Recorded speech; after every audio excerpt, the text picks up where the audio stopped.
Joel Fleischman, Happy Hour Podcast, episode 168. Pop the top. Happy hour. Welcome.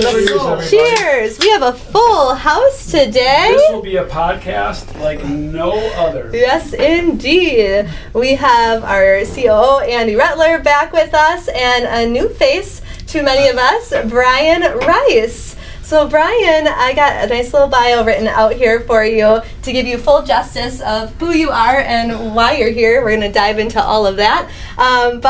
So joined by Bryan, who has spent over 40 years in the trenches of the building materials industry. But that's not quite why you're here, right? I think we're going to be talking a lot about demolition. But before we get there, you're a legend in the LVM world, having helped scale companies from 100 million to nearly $500 million in sales. Even further. A company from 400 million to 1.4 billion. Amen. In 9 years. Yeah. Cheers to that.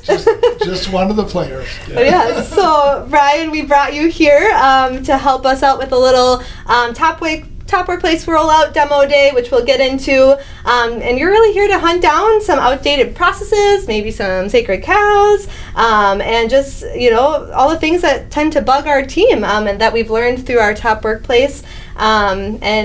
AKA the Hammer, coming in here to fix some stuff. So, welcome. Okay. Welcome. Yeah. Brian's like, okay, now what? Right? So, again, the very unique podcast. Yes. We are announcing today our Top Workplace, not only results, but our scorecard, how we did on Top Workplace. We're going to talk about our action plans. So previously, our action plans as a company, probably very typical. We did nothing wrong. Industry standards, if you will, or company standards, is HR, we call people and talent, walks into a room, meets with the department, says, here's your results of the survey. Mm-hmm. And in a very empowering way, in a good way, they would look at all the leaders in their eyeballs and say, well, what are you guys going to do to fix these problems? Mm-hmm. And we'd sit at a round table, and that was traditionally, we've been on Top Workplace now 16 years in a row, almost the same format all 16 years. Mm-hmm. So leaders that are tremendous amount of things on their plate would have fixed it already if they knew how to fix it. Sure. Probably are already aware of the problems. We're now put on a blast in a round table, saying, how are you going to fix it? And then we would try and hold them accountable to the fixes with varied results. Okay, but definitely more stress, pressure, more committees, more spreadsheets, more tracking, more time, more stress. To an already fairly stressed out company. So we're going to change that this year, and we're going to de-stress people through the Top Workplace results as we help make the company into a truly world-class company. I will say right now as a CEO, last year our profit sharing was the lowest that I can ever remember. I'll say that again, our profit sharing back to the teammates was the lowest I could ever remember. I personally owned that, and I was not happy about it. And the first quarter, as Andy knows, has repeated itself. We're not scaling up to have massive profit sharing. Company's still great, still doing good, but I would love to have that explode. And then Top Workplace results came out, and in the Milwaukee market we were 13th, in I believe the Madison market we were 14th. Is that right? I believe so. Right, so we're that's great. The 14th, 13th best place to work in the state. I'm a competitive guy. Bryan just came through here. He's going to share that. He's seemingly seen every lumberyard in the country. But I mean, many of them, a vast majority of the bigger players, he puts us standalone as number one in many categories. Yet, we're not there. So what is it? So I'm going to explain that today, explain what we've realized, where our blind spots were, most importantly, how to fix it. Now, that's always the most important. So I'm actually, first time ever, I think, on a podcast, I know first time ever, I have things I'm going to read. Yeah. So something I really want to be clear about. And I mean, I go off script no matter what, right, Jules? Yep. So wherever the Spirit takes us. Yeah. Holy Spirit guiding me. But I wanted to be extremely clear about this.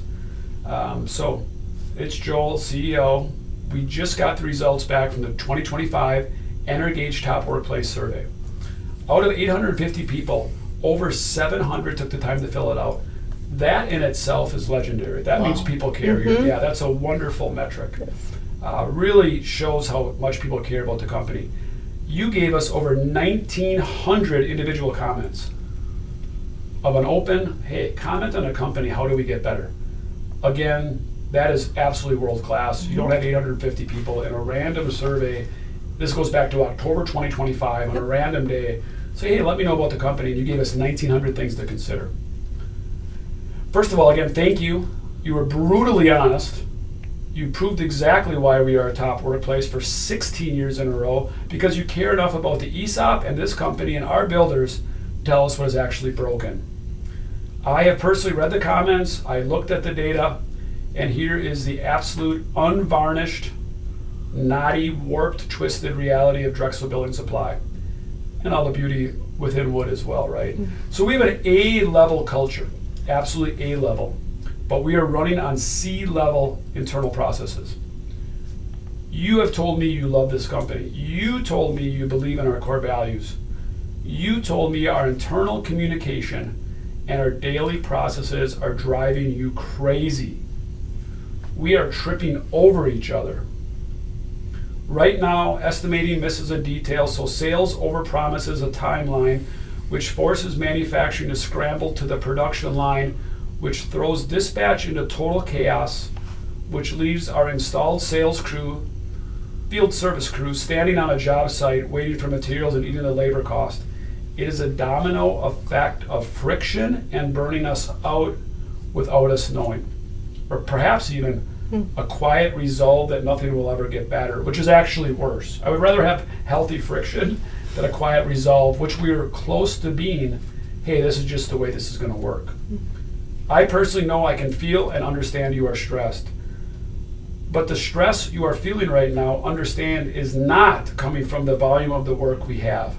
We are not putting up record sales numbers. We are not blowing through sales budgets. The stress is coming from the friction of the work that's involved. The silos between departments are the stress. And a little off script, I've been saying this for the last week or two. We have elephants talking to donkeys using the language of a duck. Right? And they're all good animals. But that I've actually been involved in a few meetings, and then after the meeting I said, this is what we have going on, and the team members would all look at me like, yeah, that's how life is at Drexel, right? So we aren't going to form a corporate committee, as we talked about, to fix this. We aren't going to hand you but we are going to hand you a sledgehammer. I have one physically here, and we're going to go through that soon. And also I have a real life The Hammer, who is Bryan Rice.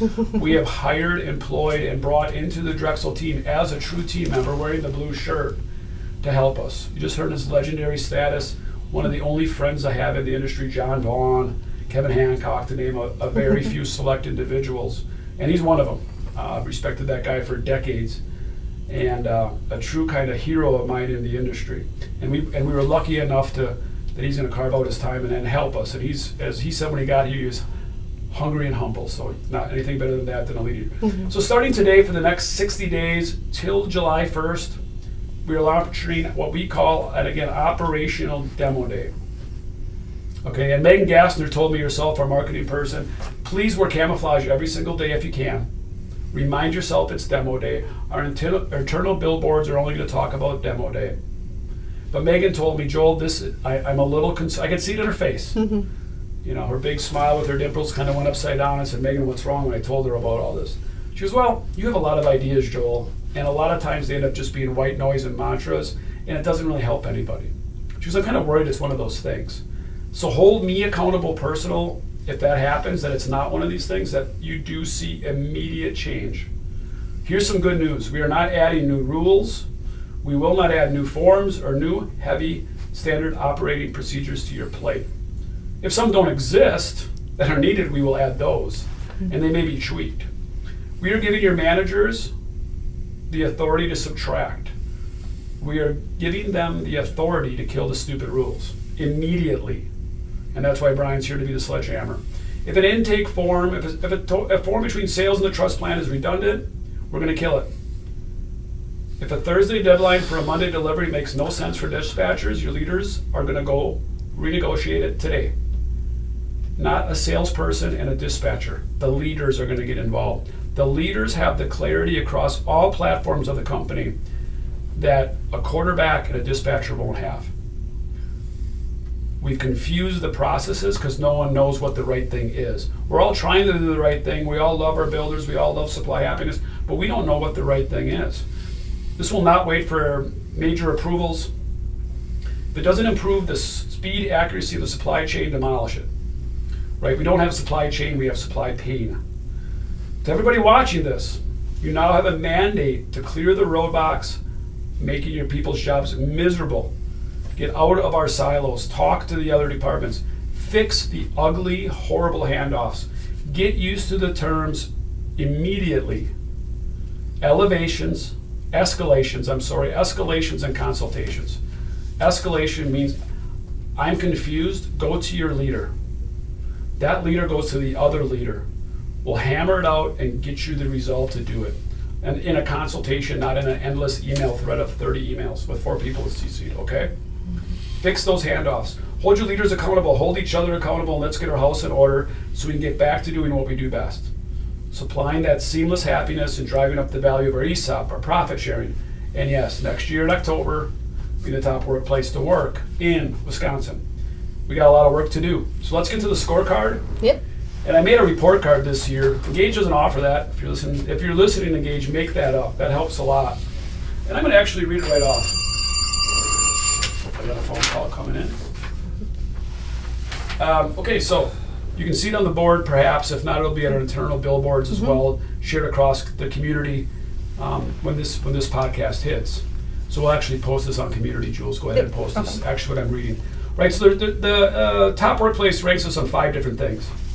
Alignment, which is the value and direction and meaning of the company. How much are you aligned with the company? Again, over 700 people filled this out. We're an A+, gold standard, crushing industry standards, amazing belief in supply happiness. People truly connect to the why. Hey team, keep it up, good job. Connection, are you appreciated and do you feel involved? A B+, strong, but our growth year after year after year is making some frontline team members feel very anonymous. We need to push our culture down to every single level of the team.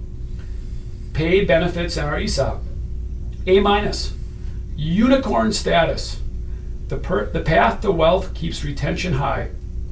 There are always base pay complaints, and there will be, because hey, I always want to get paid more, so I get that. But they're minimal compared to our long-term gains. My manager. So how is your manager doing for you, the person you consider your boss? Your supervisor effectiveness. B-, not happy with that. Your employee happiness is too much of a coin flip. Promoted leaders need more standardized training to unify our micro cultures. In Joel's words, we have a lot of little micro cultures, dozens of them. Your culture currently is only as good as your manager. And that could be the foreman on the crew, to a location, to a team that you work with. So we have to do a better job of giving them cultural tools across Unity. And here's the tough one. Here's the one we got to improve, which is also the opportunity. Execution, interdepartmental communication and efficiency. Again, these are the 5 things that workplace rank that say this all are the top 5 things that derive workplace happiness. How are we executing our jobs? Interdepartmental communication and efficiency. C-. That's not good. It needs immediate work, exclamation point. We're failing into the classic industrial trap, which is sales versus dispatch versus production versus the corporate downtown shared services team, and the tension is high. The silo problem is our biggest crack in the company. If we fix the interdepartment friction, Drexel does become absolutely untouchable for culture, helping our builders and what we do. This task force that we're creating and the hammer, Bryan, is absolutely critical. So we have got another slide that we'll share. I'm not gonna use that because we don't need to, because this was impactful. We can move on to these 2 guys. There's another slide that we'll share that's called the supply pain, and you'll see across the 5 streams and why we need demo day, how one problem turns into the next. I think if you work here long enough, you all know that. If you think about it, I don't know how to answer this. It's going to come back in a boomerang and bite me in the butt later, but it's never really been resolved, so just keep moving through the day and ignore the pain, and that's what we do here, right? So before we move on, I want to read 3 comments and then I'm going to give Brian and Andy opportunities to speak the rest of the way here. But these three comments are the ones that really drove our bus, and I thank you to every team member that sent a comment, especially these people. Reading these off my phone, so. Right, so here's what I would call the why we need the hammer. And this is a real life comment. It feels like we are being choked by stupid rules and redundant paperwork. It feels like we spend more time protecting old, clunky processes than we do protecting our actual time, our margins, and our ESOP wealth. That's a great one. Number 2, the broken handoffs and our silo warning cry. Some branches, team members, leaders, operate very differently than others in regards to respect, communication, and teamwork. Oftentimes, I see unacceptable behavior go either unnoticed or is just simply tolerated, even worse.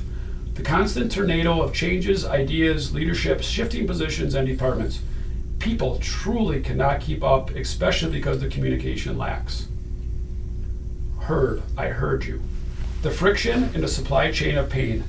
We are really a project management sales logistic company, but project management is a weak spot for much of our team. We are very, very reactive on a daily basis and use the excuse, well, that's just the construction industry, as a safety blanket to not change. If we want to be a world-class company, we need to shift to be a proactive and structured project management culture. There goes the escalation and the consultations that I talked about. So there's the comments, there's the report card. Brian's been here for 2.5 days, an outside observer. Andy's Andy. He'll fill in where we need it. Boys, what do we got to do? Yep. Take her away. Okay. Hey, thanks, Jules and Joel and Andy and all the team. It's been good to meet a lot of you. I met 2/3 of the sales team in person here in Campbell Sport in the last, you said 2.5, you're giving me more credit. It's been a day and a half, but it feels like seems like a decade. It's awesome. But it's been a whirlwind. I'm not used to having a boss. Typical Joel and Andy fashion, they said go after it. And so I went on a world-class tour in the last day and a half and seen a lot of locations. And let me just, I sat down last night and put together what I call the strengths, again, from a one-day look when it's still fresh. And then strengths, I was straight. We're going to talk about issues as I see them. And then recommendations that I've given to these guys already to at least explore. That doesn't mean that they always agree with Brian, but I get my shot, right? Yeah. And then and from what he shared with us, which we're going to hear in real time right now. Yeah. Spot on. The longer you do this in the industry or a recognized business, and Brian's got that, you get a sixth sense what's needed. He hit it. We weren't surprised by any of it.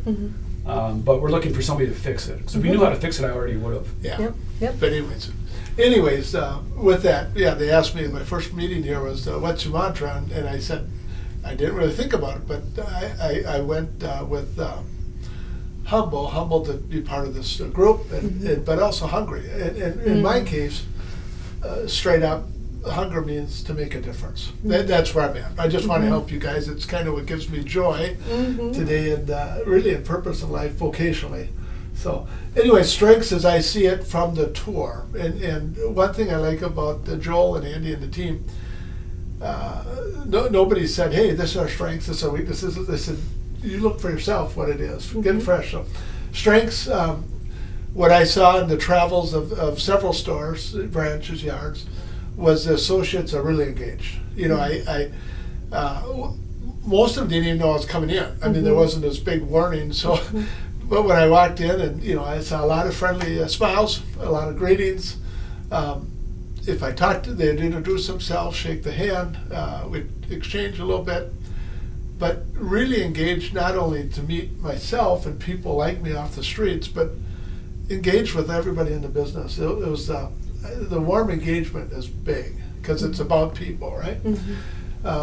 Speaking of people, the team building I saw, again, without looking for kudos, when I talked to people about delivery, I was kind of pleasantly surprised that a lot of people would look at deliveries and say, well, it actually makes, even though I'm in Wrightstown, it makes more sense Kiel delivers that just because of proximity or Campbell Sport. And he actually went what's best for the customer and best for the company rather than credit for that particular thing. That was neat. And I also saw that with the sales team. You know, some people were losing accounts, if you call it that. I'll call it more about providing it to somebody else so that they have some seed, and then they can do a better job in growing and maintaining and growing their accounts. But I don't always see that everywhere. So that was that team. I call it team building. It's really good. I thought the housekeeping and kind of come alongside that, the safety in all the places I was where it was a keynote. You know, just really good. Again, if they knew I was coming, they sure did a good job of hiding the fact. But the yards were in really good condition, and I saw the safety, and I was very pleased about that. And that was not only true in the yards, but the truss plant and the millwork as well. Even though some of them are pretty new, that's good.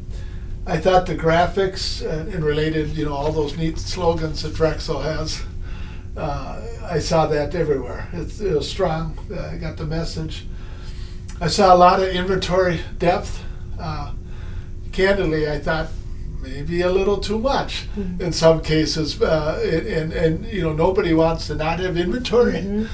But at the same time, there's a thing called the balance sheet that we got to protect that. And I thought, that's a lot of inventory, but who am I to say? But it's just an observation. Turns out, Joel and Andy thought maybe it's the same thing. Yeah, we're both smart. Well, plenty of people listening or watching this right now are shaking their head in agreement. Yeah. Okay. You know, the term employee-owned came up quite a bit. You know, it wasn't ESOP, it was more about employee-owned, which I actually like, because ESOP, who cares? That's just an acronym. But employee-owned means something. It means something not only to our associates, but to our customers, right? Employee-owned resonates well. And, you know, it's just a level of pride with that. So it's really a gift that keeps giving to it. It's you should feel lucky in that. I saw good overall communications. You know, even though we can improve, I saw the report card. For the most part, I saw good overall communications. I saw good training. In fact, I was involved in about 3 or 4 different training sessions, and just this day, between those tours, I had to squeeze them in and got a chance to meet the teams. And really good. I saw some people beyond the leaders given the training, and they did people in the trenches. It's just I won't say names, but some really good ones. So I thought it was impressive. I thought your sales levels in the different yards are impressive. Speaking of impressive, you know, I was in Wrightstown, and you know, the levels that's being done there, both at the truss and the yard. Kiel is on the uptick, I think, but we got more potential. I talked this morning to Matt at New Berlin, and you know, talk about a great market that we're on the upswing here at Campbell Sport, and I'm looking forward to getting to Columbus and stuff, and maybe others that I didn't mention. But really, you know, from a company that a couple big companies, and seeing different histories in other companies, and just being in a conference in the southeast part of the country, you have some pretty good numbers here, and kudos to you guys. It's I had no idea. I thought some of the campuses, all the campuses were really good, but some were even very inviting to me. You know, yesterday afternoon I spent some time in Wrightstown, is it right? Wrightstown and Kiel. Wrightstown and Kiel, and it was just a warm, welcoming feel when I walked in. You know, I not only saw the thing, but I saw you know, cabinet displays and people and engaged smiles, and just the touches that you do there. It's really where I'd like to be if I was a builder bringing in a person, right? So it's I saw little remnants, Joel. I never talked to you about this. That looked a little 84-ish from the outside. I heard that it did. And the lollipop on the front of the whole thing, right? But here's the thing. I you know, again, we haven't talked about it, but you know, it's cool. You know, buildings are one thing, right? Because 84 had that great building too. Nothing against 84, but they didn't make it, right? They made it 18 months. Yeah. And so here you guys took that same building, and your exploded growth and in a great market. But it's people that make the difference, right? It's, buildings are one thing, people make it. So that was kind of neat to see. And also, not only you got the sales level impressive, but as I talked to you and the sales leaders and operations folks, the leaders here, the fact that in many of our markets we're the leader. If we're not the leader, if we're not one, we're two. And if we're two, we want to be one, right? So it's not a bad deal. And we're growing. I like our competitive position and value. I talked to a number of what we call quarterbacks here. Never been around as many quarterbacks, but what I like about it is almost everyone says, we're competitive in the market. We bring value. Usually I talk to a bunch of OSRs or quarterbacks. They'll talk about price, da da da da da. Not to say that it's not competitive, but that we bring value. And after seeing the truss and the millwork and all the stuff you do at the yards, I can see why you bring value. You just even the purchasing side of it all is you go into strengths, right? I thought that the shared service model, or what you call the different fulfillment centers, distribution, the hubs, call it what you want. I'm kind of used to that. I can see it must have been a change at one point, but what is I talk to people and they talk about estimating being done here in Campbellsport and some design services and also now the millwork facilities here and the different stuff, even some of the deliveries. Everybody's bored, and they're actually liking it. Like even estimating, it gives us more time to be out with the customer, right? So it's good. They like not just because these two guys are in front of me, but they like the senior leadership and ownership. Just hey, I'm glad to hear it. One guy this morning says, "I'm blessed." I have kids older than him, but he said, "I'm going to retire with this group." That's pretty neat, right? Great. And another person yesterday says, I said, "What do you like the best, right? What do you like the best about Drexel?" Honestly, I like the feeling that I'm empowered, that I know what I do and I do it well, and Joel and team lets me do that. Yeah, sure, they have guidelines, but for the most part, they give me the power to do that, right? Just trust me. I like the flexibility of schedules. You talk about breaking down the walls, and so on a truss plant, right? So, we have the three different schedules, different stuff, and even inside that, we're changing the rules a little bit on the work week stuff. And it's really like there's a book I read a long time ago. First, break all the rules, right? Like it doesn't have to be that because it's always been that way. So it was kind of good to see that the flexibility where there can be. Now we need to be open X hours and we need coverage, but in some things where it doesn't matter and it gets it done, who cares? I really like the product selections. Like the decking and siding and cabinetry. When I went there, you saw the different stuff, and now it's a new millwork and you got the 17 finishes and it's just there, and how it showed and how it resonates to the customer. I thought that was great. I thought they looked good. We'll talk about it later. Might need some more graphics. I was really impressed with the millwork facility. I was kind of told that it's challenging, that the integration's been interesting.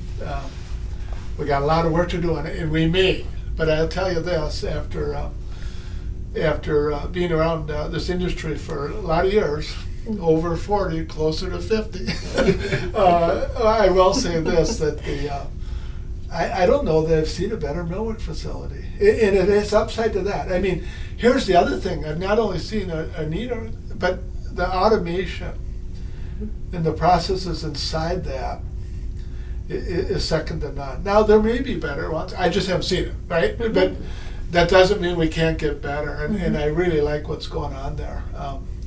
And I think you will too. In fact, I was telling these guys, if you, I'm talking directly to you now, quarterbacks, if you haven't brought your key customer to our trust and millwork operations, you should. Mm-hmm. They'll like that. Yeah, so I want to get to Berlin and Columbus and New Berlin and stuff. So, but that's that. By the way, I've always admired your marketing too. I haven't spent much time with that group yet, but I know even from afar I like that. So that's the strengths. I'm sure there's many more, but that's the strengths that top of mind come to me just from my little tour, right? Mm-hmm. Okay, issues. So yeah, if you're anything like Joel, or the team that surrounds Joel daily, they're all in pins and needles. Like, get to our problems, which is a kind of a company problem at times. But like, yeah, they're all geeked up to hear this. So without further ado, Yes. Yeah, without further ado, here are the issues as I heard them or saw them, and then after this we'll get to Brian's recommendations. Right, the issues. I thought talking to people, the clarity on roles.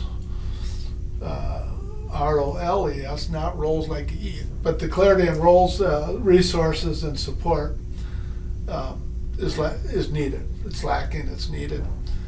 Some people, well, what's an example? And say, well, okay, if I want to talk to somebody about the warranty on a window, who do I talk to? Like, I can't.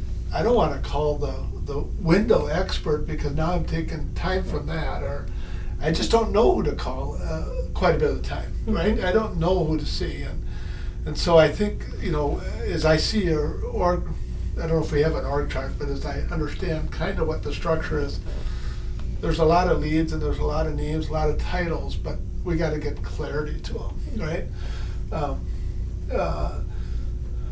Joel, I think as you're hearing the issues too, if you're listening and it's your department, the instinct as a human is to get defensive. But Brian doesn't know this, and we actually know, and, I hear that so often, and I do that. I probably have done that to Brian the last 2 days. Again, humble. That's just genuine feedback. There's truth to it. Take it as an observation and a possible issue. Yeah, I'm not. I do have vested interest because I want you to succeed, but other than that, I'm just telling you straight up observations. Oh, blunt is great, but again, we all want blunt feedback until we get it. That's another good way to say it. Okay. So the other thing is processes, direction changes, and Joel hit it here too. But I had it before he even said it too. And I didn't even know that bullet that you brought up. But one thing I did hear from a few people, quite a few actually, is a lot going on. There's just a lot going on, and it almost seems like we're in some science fiction sometimes. It's, these flow charts, and let's slow down and do it right. It reminds me of a song, "Just Breathe," right? Just like especially. Yeah. I love that song. In fact, I told that to one of the quarterbacks today, and he said, "You know what? When I walked down the aisle with getting married, that's what was sung." And so it's isn't it funny how God's timing is everything? But just breathe, and I think about that going into the height of our season. And I know we want to get some stuff done, and I know I'm the hammer, and it's my job to see it through. But I also want you to know here that we want to focus on driving the business, right? And so we're not going to take you into spots. I had a reputation where I was in Rapid City with a lot of stores, and we remodeled 15 stores in 2 years, and somebody said, "Oh my God, we'd remodel a store every 15 years, not 15 in 2 years," and he says, "I know Rome wasn't built in a day, but that was before Brian came." But then I thought, Brian related to that. But then I thought, well, they haven't met Joel Fleischman. But anyways, I want you to know that we heard you, and I saw that, see it, and we're still going to change some stuff. We're going to do processes, but we're also going to do it for the right reasons. One thing that I was a little disappointed on, it's an issue, is we're not doing a good job prospecting. We're not doing a good job with target accounts, which means if you're not doing that, you're not growing the business, right? Especially where there's a market with a lot of opportunities. I was amazed because of all these shared services, it should provide us more time because, Estime's done this, not old school where we have to do everything, and product sourcing and fulfillment. I was hoping that Drexel's the exception because our whole industry is not very good at prospecting and target accounts. But Drexel's not an exception. We're not doing a good job with that. So we'll talk about that. I felt some locations, even though they looked good, kind of had, not trying to step on toes, had an industrial feel to it. So like when the Gateway came in, I didn't know I was in a world-class lumberyard. I didn't know I was in a world-class flooring department or cabinetry. I did. But the people that are best about it, they're in the back 40, right? So and the other side is, even though we have a lot of slogans, I didn't see a lot of like nice warm graphics, Warm, people, cozy, soft feel. color that says welcome. You know, we're the people in the home business. Yeah. So you know, that's just some area that was an issue. I thought, on a related note, our sales are, you know, for me, if you hear what's a common thread here, people always make the difference, right? So our best asset isn't these little displays, and it's not these great buildings, even though you got some, but our people. And so our sales associates and designers in almost all locations are in the back 40. Now, I don't mean you're outside in the back 40, but in your showrooms, you're behind. You're like, I gotta walk through this to get to you, and then I get there, it's like, these guys are great people. And so if it was me, I'd bring the people closer without spending a lot of time on investing in that at this point. Well, I was surprised on the key metrics. We don't want to get clinical. We don't want to get like corporate. Bryan comes from these big companies, these corporate. I didn't even call any of ours corporate, right? You never, if you talk to my former things, we weren't anything corporate about us. But I'm going to take a break and give Andy hasn't said a word yet, and I think it's a good pause to let him add on to what you said, Bryan. Yeah. Is you've been using the word exec. Give me your story of kind of that C- and what we want to improve in the next 60 days very quickly. That executive mandate story, which goes to the metrics. Yeah. So Joel told me late last week this whole idea of what he was going to do, and I had a cup of coffee on Saturday morning, and really dove into what I was working on and what we do and why this stuff doesn't stick. Right, with a little help from AI, and ultimately where I got to is we have tried fixing a lot of things throughout the years, but it always comes in as what Jim and I described as an executive blitz, and not a sustaining process. Something that is... Which is what Megan goes back to. Hey, Joel, this is just another one of your executive blitzes, right? Camo day, demo day, this hammer. So like, it must I'm have like, been yeah, bingo. about 7:45 a.m. on Saturday, I texted Joel, I said, hey, we got to talk right away Monday because all of this is good. Which is very normal for Andy and I to text on the weekends. How do we make it stick? And here's what I uncovered today, and I think this is right. And it is. If you go back in the last 10 years and kind of evaluate how we've really done things, that's kind of how we do it. We show up, we say, do this, do this, do this. There's nothing sustainable about that. It's good for a little while, and then it just kind of sinks back. You know, you think about like the Perfect Ticket Initiative. I mean, probably, or let me go back to like Perfect Ticket Initiative, but there are two main metrics, in my opinion. OTIF, and really a key metric that we just brought up, which was all executive mandates, executive blitzes, top-level blitzes, company-wide focus was OTIF, hugely important. And I'm being blunt and honest here. It has turned into a marketing ploy. It's not being used the way it's supposed to be used. Everyone knows it if you wink, wink, wink. That's not a surprise to anybody. And quality assurance and quality and auditing our material takeoffs.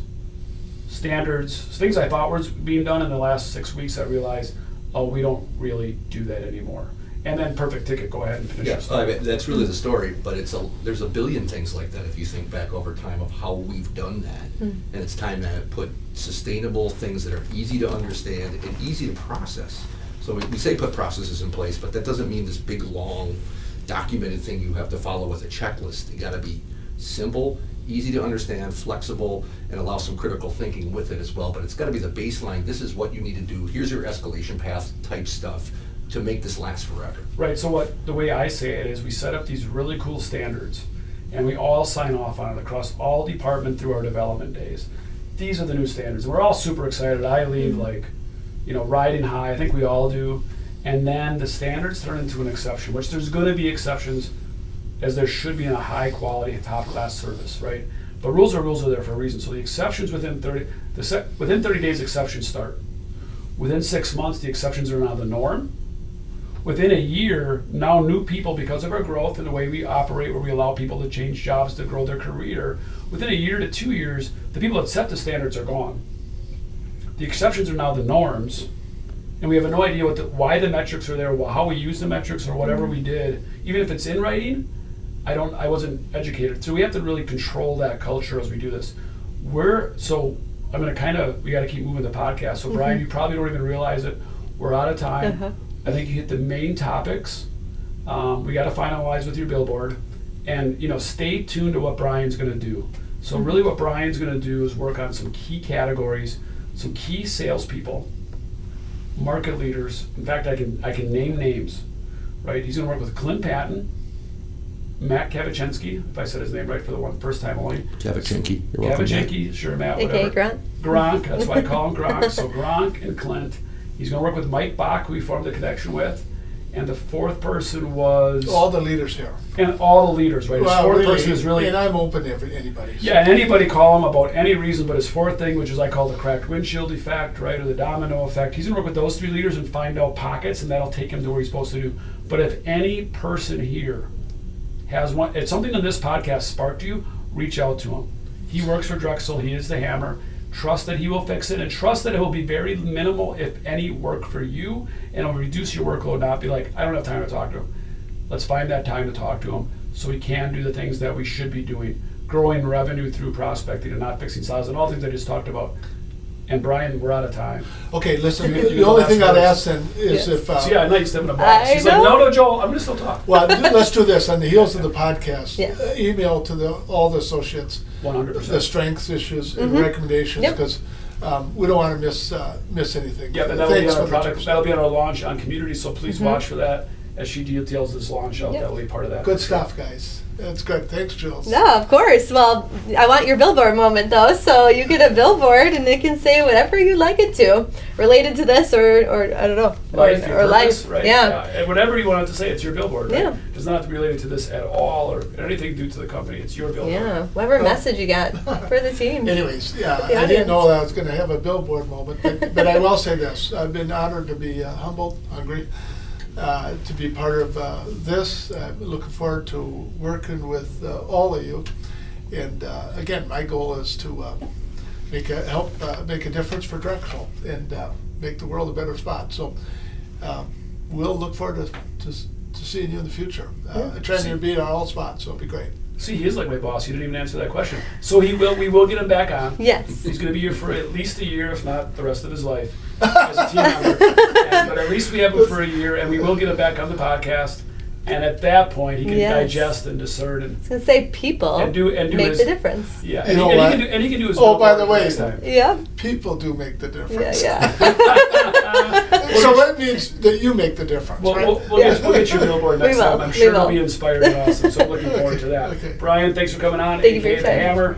Stay Appreciate tuned it. for more details. Andy, last words. Peace.